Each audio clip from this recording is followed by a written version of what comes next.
세상은 유능한 사람을 찾습니다. 조건이 뛰어난 사람, 말 잘하고 영향력 있는 사람, 사람들 앞에 설 수 있는 사람을 귀하게 여깁니다. 그래서 우리는 어느 순간부터 쓰임받는 사람이 되기 위해 능력을 키우고 자격을 갖추는 일에 몰두하기 시작합니다. 그러나 하나님이 사람을 쓰시는 방식은 세상과 다릅니다. 하나님께서 사용하시는 사람은 외적으로 준비된 사람이라기보다 내면이 하나님 앞에 바로 선 사람입니다. 하나님은 많은 사람을 부르십니다. 그러나 아무나 사용하시진 않습니다. 하나님께 쓰임받는 사람에게는 분명한 특징이 있습니다. 겉으로 보기엔 평범해 보이지만 하나님 앞에서는 깊이 준비된 사람. 사람들이 보기엔 약해 보일지 몰라도 하나님의 시선 앞에서는 정직한 중심을 가진 사람. 그런 사람을 통해 하나님은 하나님의 이름을 높이십니다. 오늘은 하나님이 어떤 사람을 사용하시는지 세 가지 특징을 중심으로 함께 나누고자 합니다. 오늘도 하나님은 이런 사람을 찾고 계십니다. 그리고 그 사람을 통해 하나님의 뜻을 이루어 가십니다. 오늘 말씀을 통해 우리 자신을 돌아보고 하나님께 기꺼이 쓰임받는 사람이 되기를 소망합니다. 첫째, 하나님은 자기 이름보다 하나님의 이름이 알려지길 바라는 사람을 사용하십니다. 하나님께 쓰임받는 사람은 자신을 높이는 데 관심이 없습니다. 사람들의 주목을 받는 것, 자신의 이름이 알려지는 것, 인정받는 것보다 더 중요한 것이 있다고 믿습니다. 그것은 바로 하나님의 이름이 드러나는 일입니다. 진정한 쓰임은 하나님이 드러나고 나는 감춰지는 데서 시작됩니다. 세례 요한은 그 누구보다 분명한 정체성을 가진 사람이었습니다. 그는 많은 사람들에게 존경받았고 영적인 지도자로서 힘있는 위치에 있었습니다. 그런데 예수님이 나타나시고 사람들의 시선이 예수님께로 옮겨가자 제자들이 걱정하며 말합니다. 선생님, 사람들이 다 그분에게로 갑니다. 그때 세례 요한은 이렇게 대답합니다. 그는 흥하여야 하겠고 나는 쇠하여야 하리라. 이 말에는 단순한 겸손 이상이 담겨 있습니다. 그는 진심으로 예수님이 드러나기를 원했고 자신은 사라져도 괜찮다고 고백했습니다. 하나님께 쓰임받는 사람은 이런 마음을 가진 사람입니다. 사역의 자리에 오래 서 있다 보면 우리도 모르게 나라는 이름이 커질 때가 있습니다. 처음엔 하나님을 위해 시작했지만 시간이 지날수록 인정받고 싶은 마음이 자리를 잡기 시작합니다. 반응에 신경이 쓰이고 숫자에 흔들리고 내 이름이 얼마나 불리는지를 점검하게 됩니다. 어느새 우리는 하나님께서 하신 일을 내 사역이라 부르기 시작합니다. 그때부터 우리는 하나님의 이름보다 내 이름을 먼저 세우는 유혹 앞에 서게 됩니다. 하나님은 사람의 외모를 보지 않으십니다. 능력이나 배경, 말솜씨나 영향력보다 중심을 보십니다. 이 사람은 자기 이름보다 내 이름을 높이기 원하는가? 하나님께서는 그 질문을 중심으로 우리를 보십니다.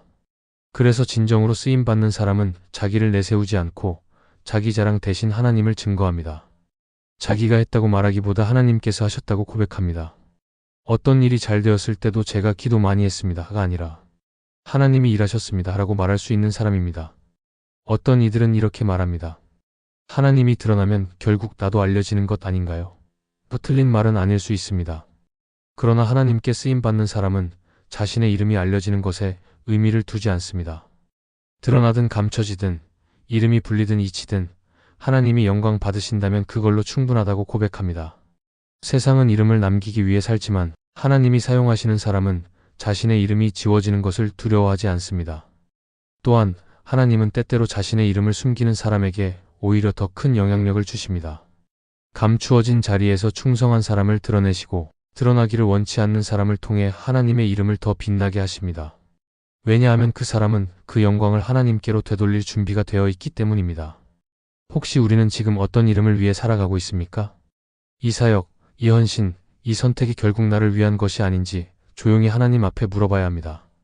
내 이름이 사라져도 하나님의 이름이 드러나면 기뻐할 수 있는지, 사람들이 나를 기억하지 않아도 하나님을 기억하게 된다면 감사할 수 있는지, 하나님은 지금도 자신을 드러내지 않는 사람을 찾고 계십니다. 그리고 그 사람을 통해 하나님의 이름을 알리십니다. 하나님은 겸손한 자를 높이시고 하나님만 드러내기를 원하는 자를 통해 하나님의 뜻을 이루십니다. 진짜 쓰임은 내가 사라질수록 더 분명해지는 것입니다. 하나님이 사용하시는 사람은 자기 이름을 남기려는 사람이 아니라 하나님의 이름만 기억되기를 바라는 사람입니다. 우리가 나의 이름을 높이는 것이 아니라 하나님의 이름을 높이기를 바랍니다. 둘째, 하나님은 자신의 약점을 두려워하지 않는 사람을 사용하십니다. 하나님이 사용하시는 사람들은 강한 사람만이 아닙니다. 오히려 약한 사람, 연약함을 숨기지 않고 하나님께 드리는 사람을 통해 더 큰 일을 이루십니다.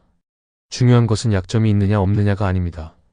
그 약점을 어떻게 다루고 있는가, 하나님 앞에서 그 약점을 어떤 시선으로 바라보는가가 더 중요합니다. 우리는 본능적으로 자신의 약점을 감추고 싶어 합니다. 누구에게나 드러내기 싫은 부족함이 있고 남들에게 보여주기 싫은 상처와 연약함이 있습니다.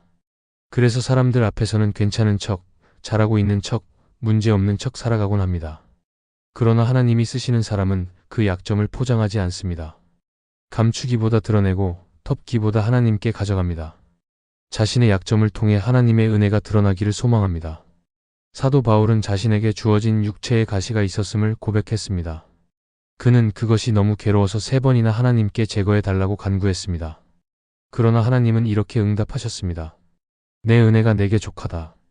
이는 내 능력이 약한 데서 온전하여짐이라. 바울은 그 응답을 듣고 오히려 이렇게 고백합니다. 그러므로 도리어 나의 여러 약한 것들에 대하여 자랑하리니 이는 그리스도의 능력이 내게 머물게 하려 함이라. 이 고백은 우리 신앙의 방향을 완전히 바꿔놓습니다.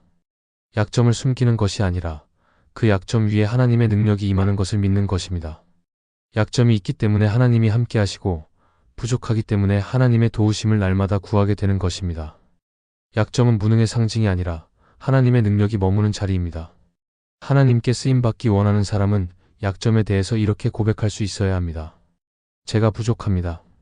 그러나 그 부족함이 하나님의 은혜를 더 깊이 경험하게 합니다. 제가 연약합니다. 그러나 이 연약함을 통해 하나님의 능력이 드러나길 바랍니다. 이런 고백이 있는 사람은 실패해도 무너지지 않고 드러나도 두려워하지 않으며 쓰임받아도 교만해지지 않습니다. 왜냐하면 그 중심에 내가 잘해서가 아니라 하나님이 하셔야만 되는 사람이라는 고백이 있기 때문입니다. 우리는 종종 하나님께 쓰임받기 위해 더 강해져야 한다고 생각합니다. 더 자신감이 있어야 하고 더 실수하지 않아야 하고 더 완벽해져야 한다고 느낍니다. 하지만 하나님은 완벽한 사람을 찾지 않으십니다. 오히려 연약함을 인정하는 사람, 그것을 의지로 감추려 하지 않고 하나님의 은혜로 덮으려는 사람을 통해 하나님의 일을 하십니다. 약점이 있다고 해서 하나님께 쓰임받지 못하는 것이 아닙니다.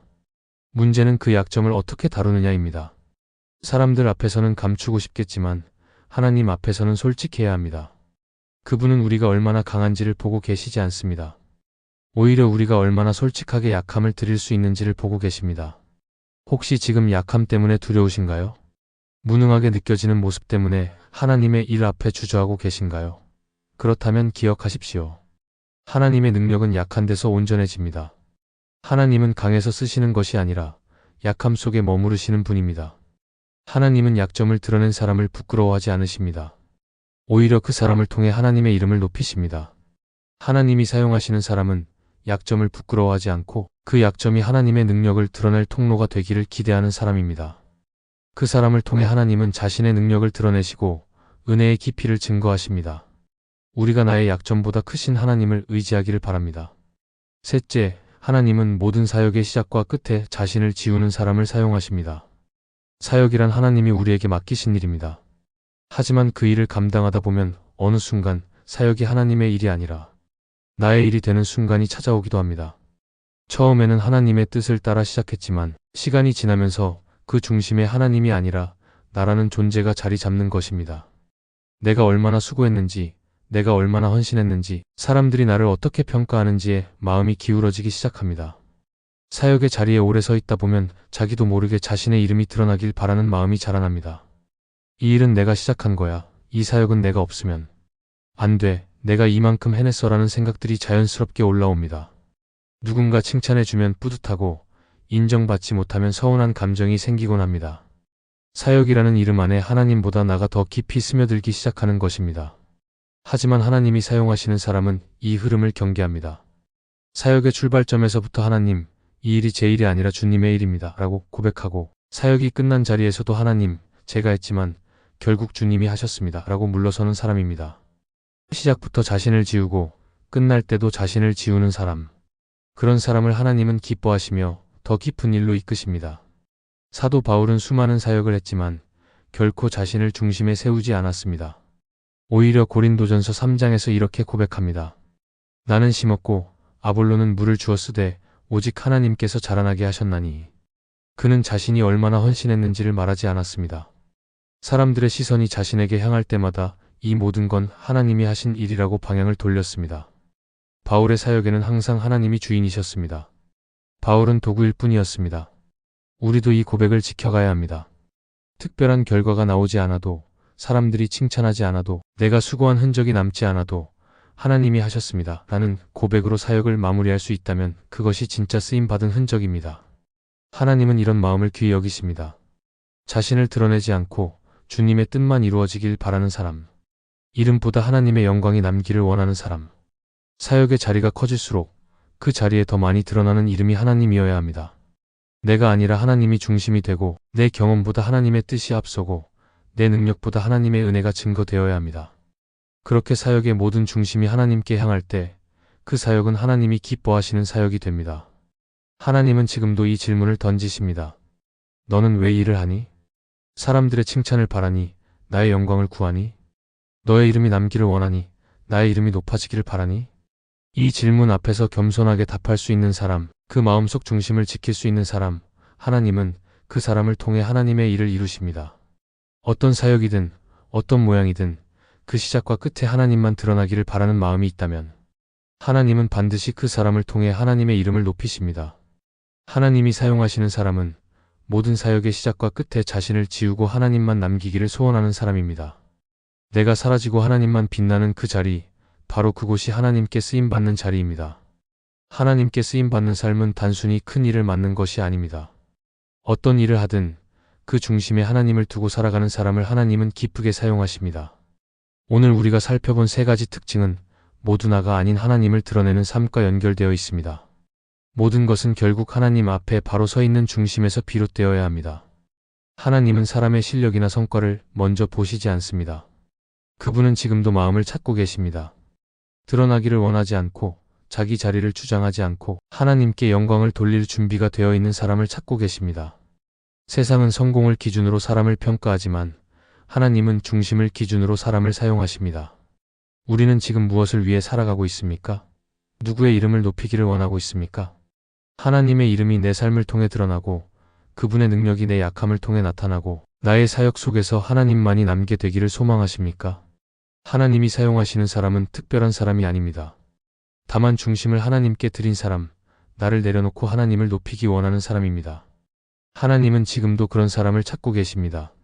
그리고 그 사람을 통해 하나님의 뜻을 이루어 가십니다. 우리가 그 사람이 되기를 바랍니다.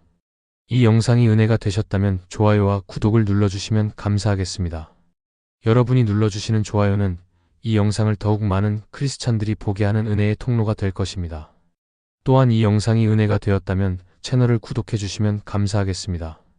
구독을 하면 여러분들은 새로운 영상을 놓치지 않게 될 것이고 그것은 분명 여러분의 믿음에 도움이 될 것입니다. 그리고 구독은 영상을 만드는 제작자에게 큰 힘이 될 것입니다. 이 영상을 보시는 모든 분들에게 하나님의 크신 은혜가 가득하기를 바랍니다.